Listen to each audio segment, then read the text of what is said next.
Right, so here we are, and we're going to start building the lights incrementally. As you've seen, we've just taken the ambient illumination, so we know how much natural light and architectural mood lighting there is in the room.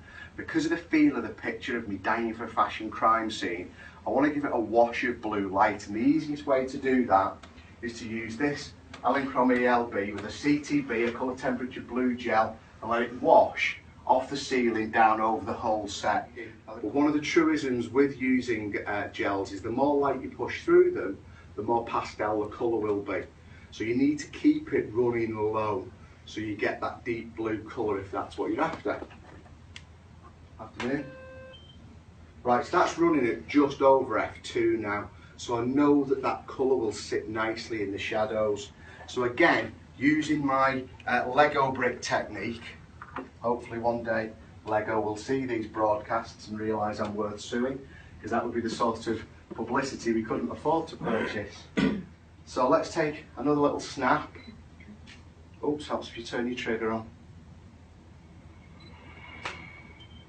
So now you can see all I've done is added the next layer of light, and I've just got a lovely cool wash of blue everywhere. So, now I know that that works, I'm going to turn it off, because I know it works. And I'm going to turn my theatrical highlighting my villainess light, and I thought, how can we stand her out a bit more? So I'm going to throw a little bit of red in there. And the red's going to smear down the wall and give me some effect.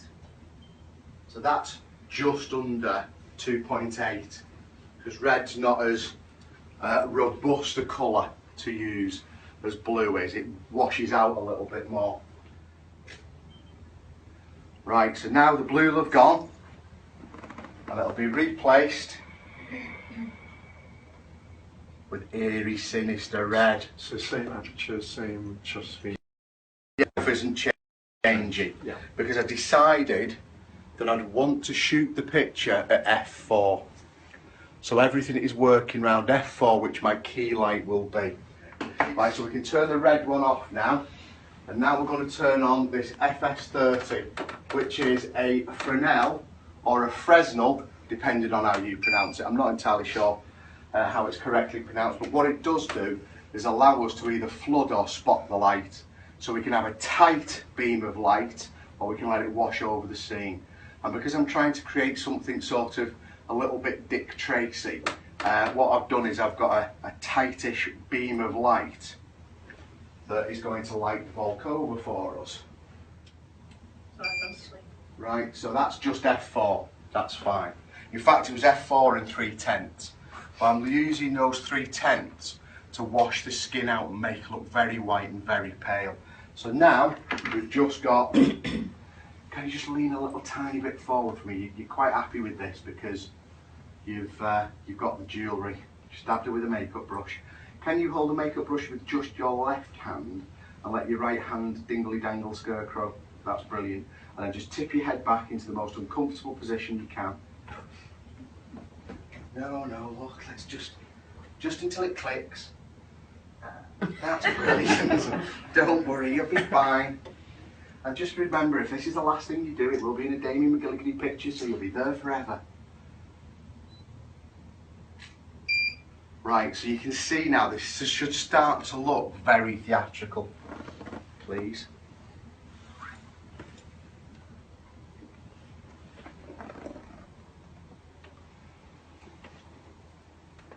So here's my last test in the Lego brick scenario. Red light on, key light on, blue wash light on, and once I'm happy with how these blend together, we can then finesse the picture and get everything finished the way we want it to be.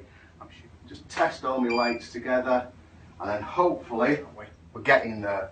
Now we need 2 volunteers, preferably the volunteers with white shirts on with perhaps black writing. Can you hold that in one hand for me? Yeah. You go over there for us, Georgie. And can you hold that in the other hand for me? It's a hard work thing, this. Just come this way a bit, Georgie, don't go mental.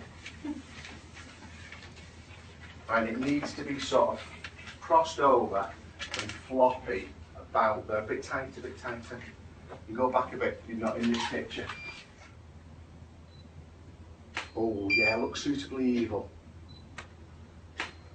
Now what I think I'm going to do, to give it a little bit more impact, you okay, Zoe? Yeah, sorry. I'm going to pop an art filter on now, and I'm going to use my favourite art filter, which is Pinhole.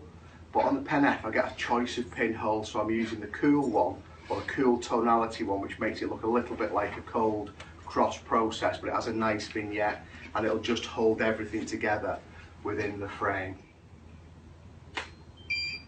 Brilliant. Can I just check you're getting my best side? Yeah. Bring the bottom one up a bit, Georgie. Sorry. Excellent. And that's it, job done, thank you very much. So let's just see how it looks. Will that do? Excellent. A little tiny bit of madness.